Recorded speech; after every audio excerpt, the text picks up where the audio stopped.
Bună ziua frumoși mei Capricorn, bine ați venit dragii mei la etalarea bonus pentru luna ianuarie, etalare cu mesaje de la cărțile Oracol, valabilă pentru toți cei care aveți soare, lună, ascendent sau Venus în Capricorn.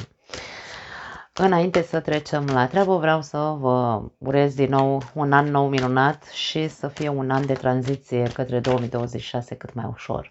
Da, nu va fi ușor pentru nimeni, dar să încercăm cât de cât să ne adaptăm acestui an și să începem să ne hotărâm să ne deschidem către această nouă eră care ne așteaptă începând cu 2026. Începem să vedem, Capricornii mei frumoși, ce mesaje trebuie să mai auziți de la mine. Bine, de la mine nu, de la cărțile mele, da.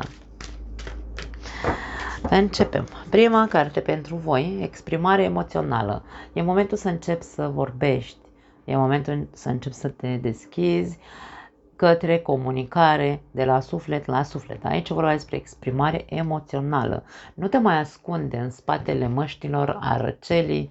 Este foarte tipic Capricornului să devină, să se izoleze și să fie rece și să păstreze doar aparențe și să nu spună exact ceea ce își dorește să spună. Da? Nu spune exact ce vrea să spună.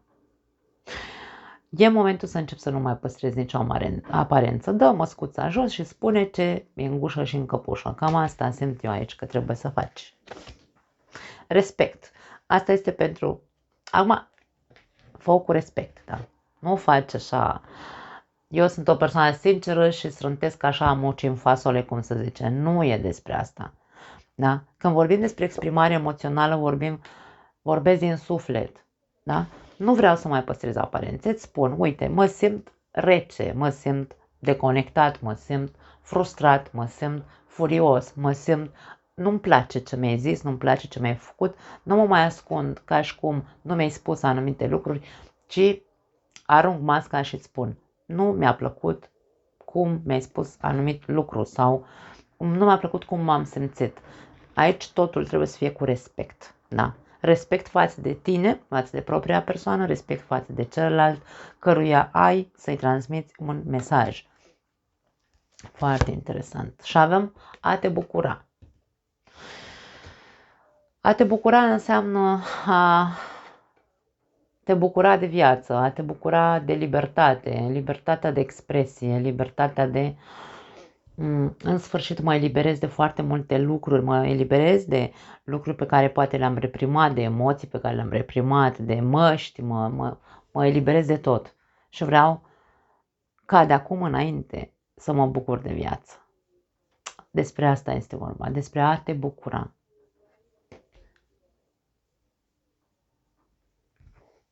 La capătul cărților, uite, libertate, exact despre ce vorbeam. Deci aici Capricornul îmi vine să spun că dacă își dă voie să se exprime așa cum simte, cu respect față de el și față de ceilalți, Capricornul va începe o nouă viață. O viață trăită în deplinătate sau cu bucurie, da? Și în libertate. Ia uite, vinovăție. Capricornul se eliberează de critici, se eliberează de ce spune lumea, Capricornul se eliberează de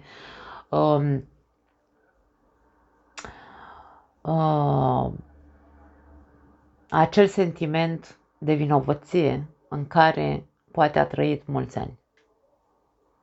Își va da voie să-și trăiască viața așa cum își dorește. Wow! Bravo! Știu că și data trecută a fost foarte frumoasă etalarea la voi, dacă nu mă înșel. Doamne ajută! Hai să vedem în continuare. Ok, a vrut să sar o carte. Avem magicianul, uite. Ai tot ce ai nevoie pentru a face orice vrei. Ești dotat, ca fiecare dintre noi. Eu mereu spun că magicianul este energia cu care ne naștem. Avem în potențialul nostru, înăuntrul nostru există toate cele 4 energii care, hai să le spunem așa, simbolizează puterea personală. Da? Avem și emoții, avem și rațiune, avem și emoții sau sentimente, avem și rațiune, avem și dorință de a face, avem și dorințe în general, da? Și chef și voință. Așadar, ai tot ce ai nevoie pentru a face orice vrei. Să nu uităm că de la început această tare se bazează pe a te exprima cu respect. Da. E bine să și plângi. 3 de spade.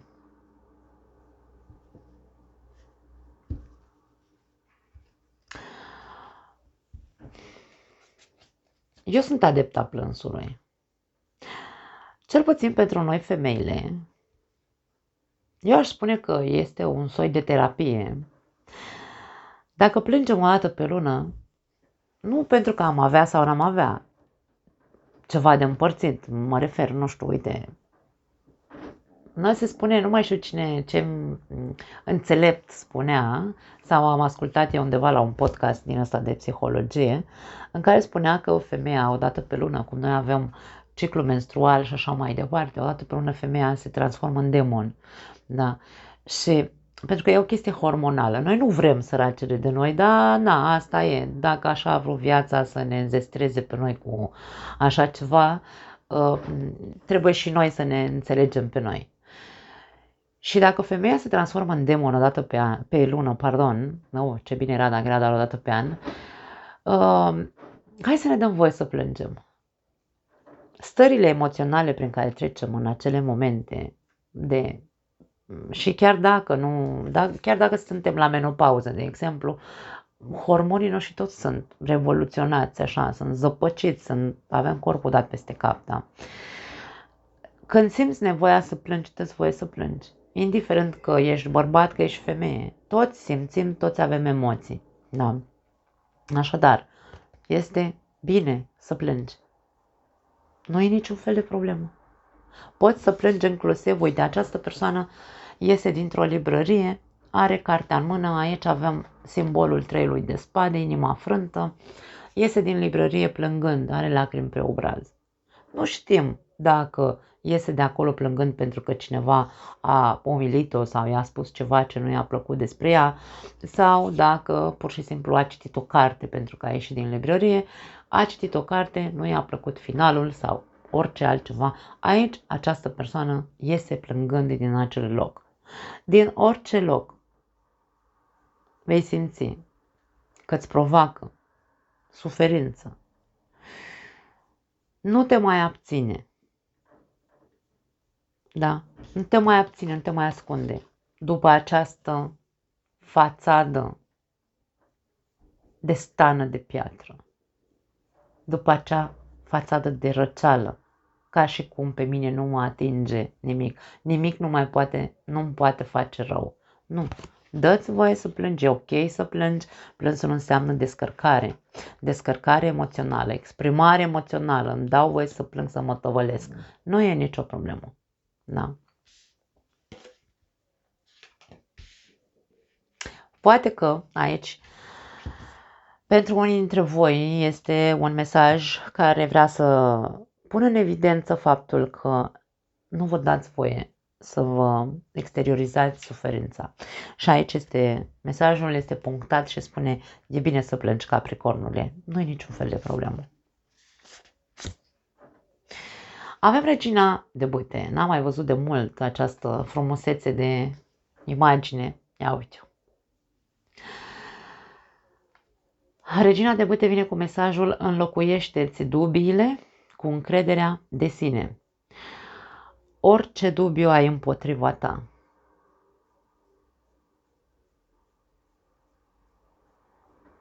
Tu învață să te bucură de tine.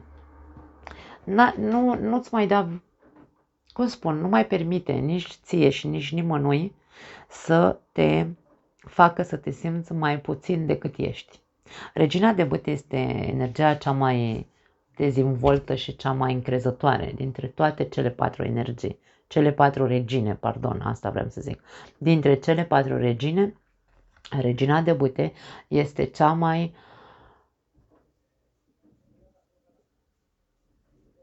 hai să o numim vie, dacă vrei, și cea mai încrezătoare în propria persoană.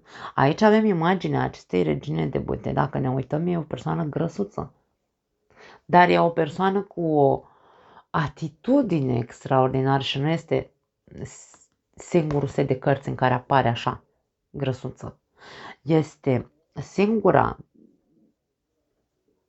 adică nici măcar kilogramele în plus nu o face pe această persoană să nu-și pună o rochie ieșită din comun, să zicem, sau țipătoare, cum e în acest caz culoarea roșie, cu umerii la suprafață, da?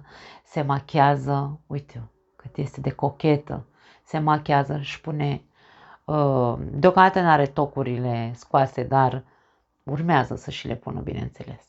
Da? Deci aici vorba despre, indiferent cum te vezi tu în oglindă, are o oglindă în mână, fă tot posibilul să te vezi, să nu ai dubii în ceea ce te privește și nu mergem, nu, aici nu vorbim de extreme, să ajungem la narcisism și să, vai, să ne, cine sunt eu cea mai tare din parcare și nu, e vorba despre tu cu tine trebuie să ajungi din nou în echilibru în legătură cu dubiile pe care le-ai avut față de tine, față de cum arăți, față de ce vrei să obții în viață, față de încrederea pe care tu o ai în tine. Trebuie să-ți recuperezi în totalitate încrederea în tine. Nu uita că ai tot ce ai nevoie pentru a putea face ce vrei în această viață, dă-ți voie să-și plângi și recuperează-ți această încredere în tine. La capătul cărților avem Regina de Spade. Regina de Spade, în acest context, vine cu mesajul: nu îndrăzni să cobori vocea pentru nimeni, adică nu mai lăsa capul în jos. Capul tăiat, sabia nu-l taie, este cea mai mare tâmpenie pe care au putut-o inventa vreodată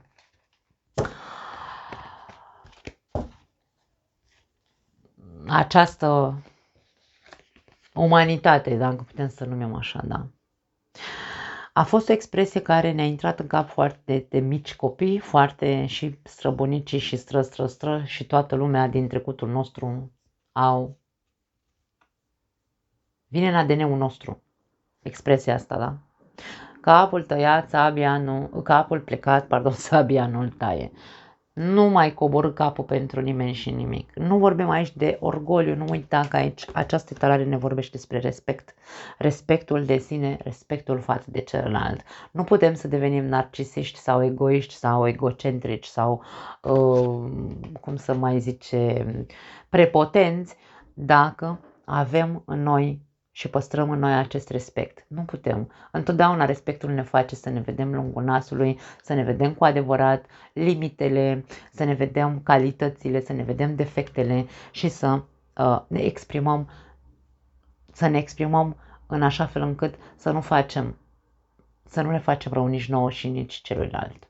Da. Așadar, nu e vorba despre a deveni un egoist narcisist, este vorba de a conștientiza că nu mai ai de ce să stai cu capul plecat, ci trebuie să-ți recuperezi încrederea în tine ca să poți să devii ceea ce trebuie să devii, acel ce trebuie să devii, asta vreau să zic. O persoană liberă, o persoană care își dă voie să se exprime, o persoană care își dă voie să se bucure de această viață. Despre asta este această etalare, da? Hai să vedem mai departe. Îngerii iubirii, ce au pentru voi?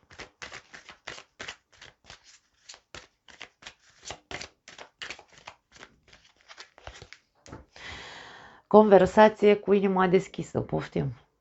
Dragii mei, exprimarea emoțională, deschis din punct de vedere emoțional, este importantă și pe plan amoros. Las-o așa. Interesant. Și romantism. Ok. La capătul cărților avem meriți iubirea sau meriți să fii iubit. Dacă tu ai un dubiu în această privință. Există o problemă pentru cei care aveți o relație. Există o problemă care trebuie lăsată cumva să ajungă într-un mod natural la o finalitate. Nu trebuie forțată acea problemă dintre voi. Pur și simplu, trebuie conștientizat că fiecare dintre voi doi meritați iubire. Nu voi doi ca parteneri, toată lumea pe acest glob merită să fie iubită. Da. Hai să conștientizăm, acum în acest caz voi, conștientizați că atât voi cât și partenerul de viață merită să fiți iubiți, meritați să fiți iubiți. Aveți nevoie să conversați cu inima pe tavă, de la suflet la suflet. Vorbește sincer, vorbește cu sinceritate despre sentimentele tale cu partenerul de viață. Asta ne spune acest card. Problema care există între voi, lăsați-o deocamdată așa cum e. Va ajunge la finalitate.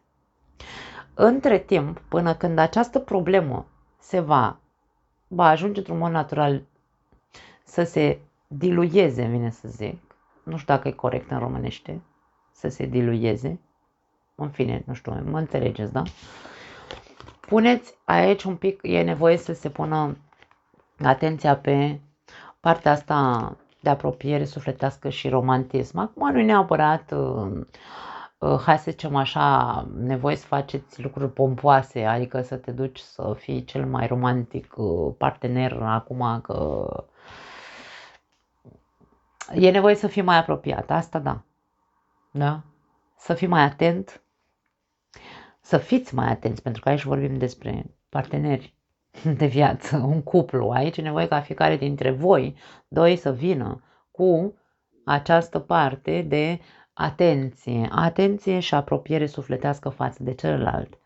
Vorbește cu partenerul tău, dă-i voie să vorbească, problema pe care o aveți între voi, lăsați-o odată undeva, că se va termina. Nu cred că este o problemă gravă, într-atât încât să zicem, nu mai pot să mă deschid față de partenerul de viață și să-i spun ce simt. Nu cred că este despre asta. Nu. Pentru că aici ni se spune las-o așa. Las-o așa, că această situație va ajunge la un final. Problema aia pe care o aveți se va termina într-un mod natural. Când ne zice las-o așa, nu putem, bineînțeles, să ne gândim că este vorba despre ceva grav. Dacă era ceva grav, gen, nu știu, te-a înșelat, te-a bătut, te-a nu știu ce, astea nu sunt chestii pe care trebuie să le lași așa, asta e clar. Suntem coerenți, da? Vorbim despre orice altă problemă care ar putea să fie pentru unii dintre voi, poate fi în legătură cu, poate de ce nu, cu locul de muncă. Locul de muncă întotdeauna stăm mult mai mult la muncă decât acasă, da? Și când ajungem acasă suntem obosiți, nu ne mai băgăm partenerul în seamă, nu mai facem nimic romantic pentru el, nu mai avem conversații sincere, apropiate, mă refer emoțional. Venind de la muncă, mergem, facem un duș, luăm cina și ne băgăm în pat și ne culcăm, dacă mai facem noi ceva bine, dacă nu. Deci aici poate fi o situație de genul ăsta pentru unii dintre voi, de a zic că nu este ceva foarte grav. Dacă voi ați discutat sau discutați aici, da? Conversație cu inima deschisă. Domne, uite, situația asta pe mine mă macină, eu vreau ca relația noastră să continue, avem aici romantismul, da? Vreau ca relația noastră, nu vreau să se termine relația noastră, hai să vedem ce facem. Cum facem? Dar nu mai insistăm să băgăm subiectul ăsta care ne afectează, toată ziua îl băgăm așa în contextul relației noastre, da? Bun, pentru cei singuri,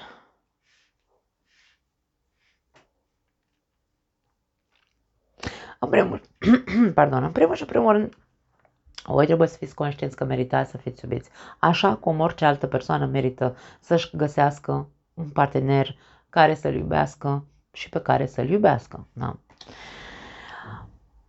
Nu știu ce s-a întâmplat în trecutul vostru. La voi aici văd o conexiune de suferință într-o fostă relație sau, nu știu, uite, ai suferit din iubire, ți-a rupt inima, cineva ți-a frânt inima, da? Ok.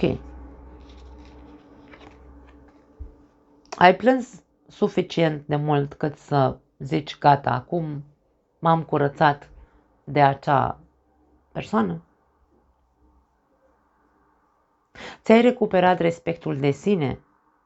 Pentru că dacă vorbim despre cineva care, nu știu, uite, te-a părăsit, să spunem așa, sau te-a umilit, sau și-a bătut joc de tine pur și simplu aici cu treiul ăsta de spade și tu nu ți-ai recuperat respectul de sine, vezi ce faci, du-te înapoi în trecut, caută toate, hai să le numim motivele, dacă vrei, pentru care s-a întâmplat ce s-a întâmplat, pentru care a trebuit să treci prin ce ai trecut. Pentru că întotdeauna există o lecție în spatele unei povești, unei situații, unui eveniment. Ce a trebuit să înveți de acolo? Da? Și apoi las-o așa. A fost, s-a întâmplat, ai suferit, ajunge. Bagă-ți în cap că merită să fii iubit. Da? Înlocuiește-ți dubiile pe care le ai față de tine și pune mâna și recuperează-ți încrederea în tine. Nu înseamnă că trebuie să mori dacă persoana respectivă te-a trădat, te-a umilit, te-a batjocorit, te-a părăsit și așa mai departe. Nu se termină viața nimănui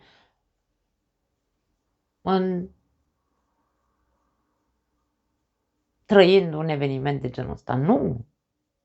Lasă-o așa. Bagă-ți în cap că meriți iubirea și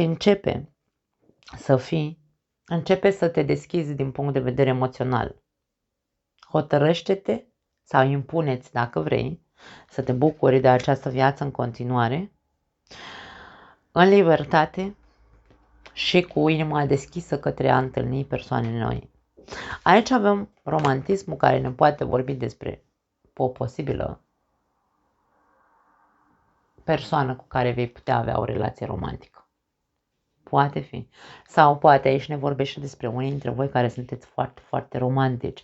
Romantici, sensibili, vă doriți să aveți un partener de viață, n-ați reușit pentru că încă sunteți acolo în capcana acelui trecut, nu v-ați recuperat încă respectul de sine și încrederea. Da. Dar poate sunteți persoane super romantice și atente și inimoase și tot ce își dorește cineva. Da. Așadar, dragii mei, băgați-vă în cap odată pentru totdeauna că meritați iubirea și deschideți-vă din nou către a primi persoane în sufletul vostru. Hai să vedem acest oracol ce are de transmis.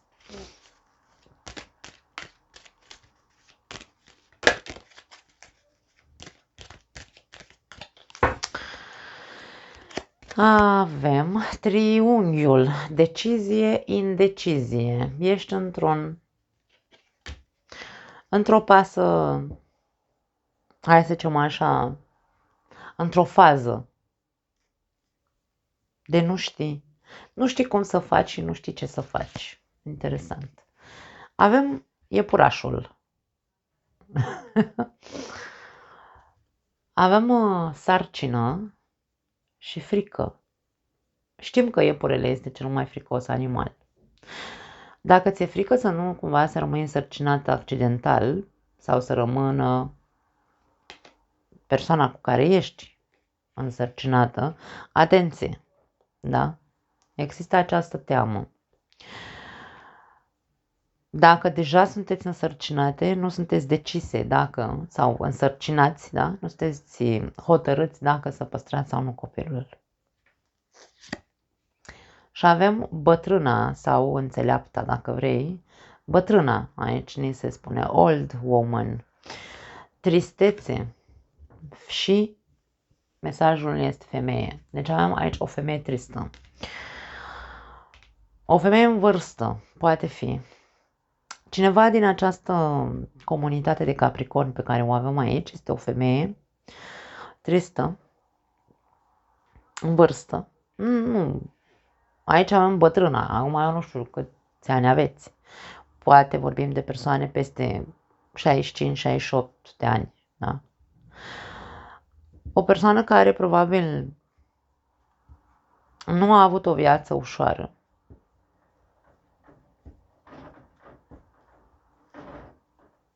Și eu simt aici pentru unii dintre voi că aveți păreri de rău.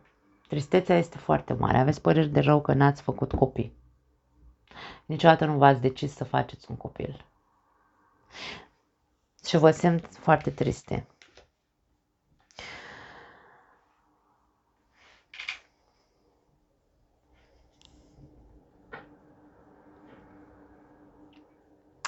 Pentru alții dintre voi poate încă nu sunteți hotărâți dacă aici este, cum spun, alegeți. Îmi vine să zic o prostie, dar o zic că na, asta sunt și așa mă cheamă, dragii mei, nu pot să zic. Alegeți, sunteți indeciși, nu sunteți hotărâți. Să alegeți țâța sau puța, cum se zice, mama sau partenera de viață. Asta în cazul bărbaților. N-ați tăiat cordonul umbilical cu mama voastră. Pentru că aici vorbim despre însărcinată, cine poate rămâne însărcinată? Partenera ta de viață, da? Și mama, ce cu mama aici? Atâta tristețe, ca și cum, vai săraca mama, e singură, vai hai să o luăm la noi, vai hai să nu știu ce, n-ai tăiat cordonul umbilical. Și aici e vorba despre asta. Decide-te odată ce vrei, țâța sau puța. Da.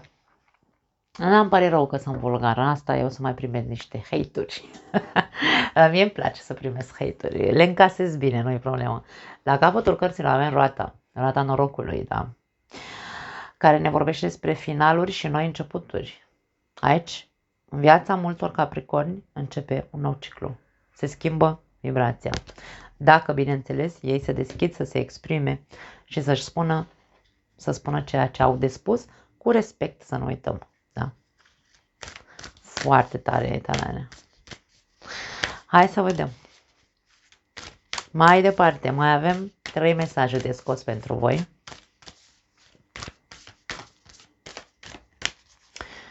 Acum ne oprim.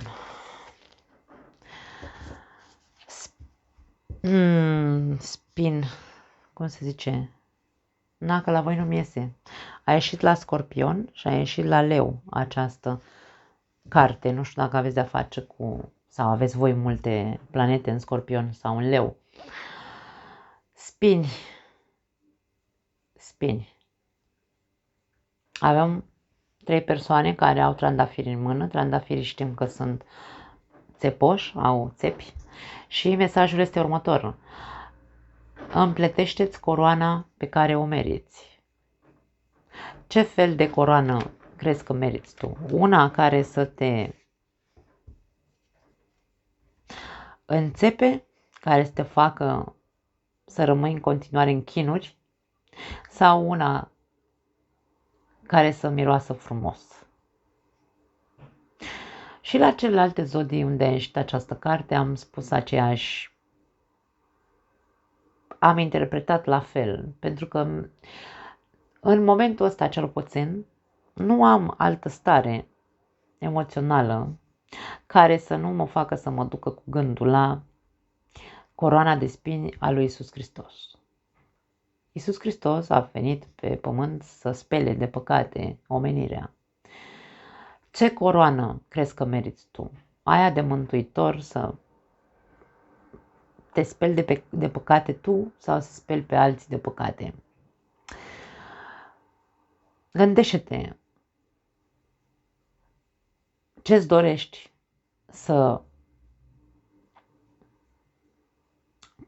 să suferi cu spinii ăștia în continuare sau îți dorești să începi să te bucuri de această viață?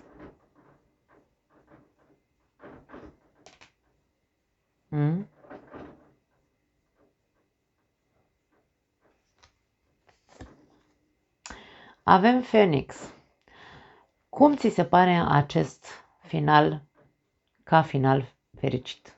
Cum ți se pare această finalitate? Pentru că ceva trebuie să se termine în viața ta și să înceapă un alt ciclu, da? Renaștere. Aici e vorba despre a renaște. Pasărea Phoenix.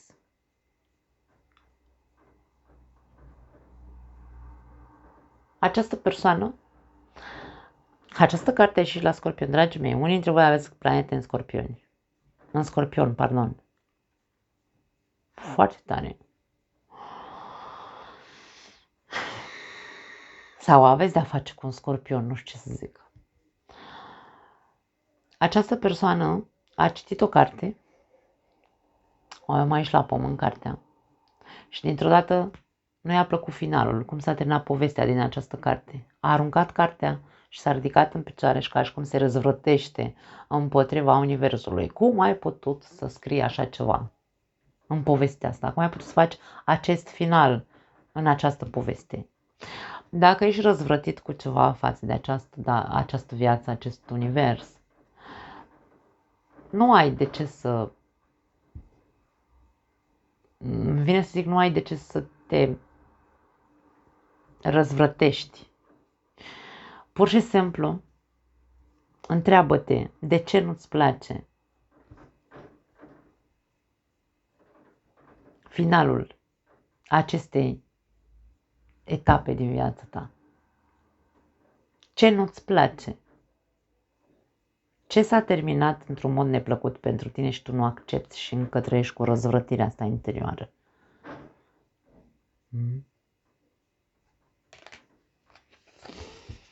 Și avem din nou biblioteca. Dragii mei, la voi se repetă. Chestia cu biblioteca se repetă. Auciu.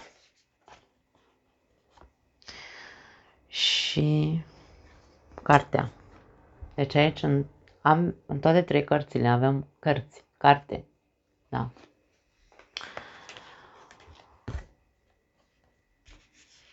Preia controlul asupra propriei tale povești. Eu am un deja vu în momentul ăsta. Eu cred că am mai văzut acest mesaj la voi în trecut, în alte etalări. Preia controlul asupra poveștii pe care într-un fel sau altul te manipulează, pentru că aici au niște ițe. E o mână care îți spune, povestea ta de viață a fost așa și așa și așa, întâmplările din viața ta au fost astea, nu vei putea să schimbi nimic. Cumva așa zice povestea asta. Nu. Nu ai cum să nu schimbi nimic. Toți putem să schimbăm ceva. În momentul în care, bineînțeles, ne recuperăm încrederea în noi înșine. La capătul cărților avem universul care vine cu mesajul toți suntem praf de stele. Suntem în afară de trup, pentru că Capricornul e un semn de pământ, să nu uităm. Toate semnele de pământ au legătură cu corpul. Sunteți guvernați de Saturn, care Saturn are legătură cu corpul nostru. Simbolizează corpul nostru. Saturn este pielea de pe corpul nostru care ne limitează să nu ne scăpăm oasele pe stradă, da? Voi sunteți semnul cel mai, aș spune, cel mai împământat, fiind guvernați de această planetă care este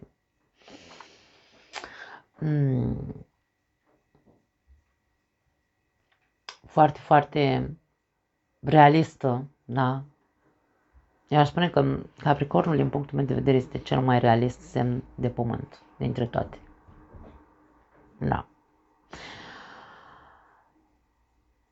Ce-ar fi să introduci în mintea ta că nu ești doar corp și nu ești doar...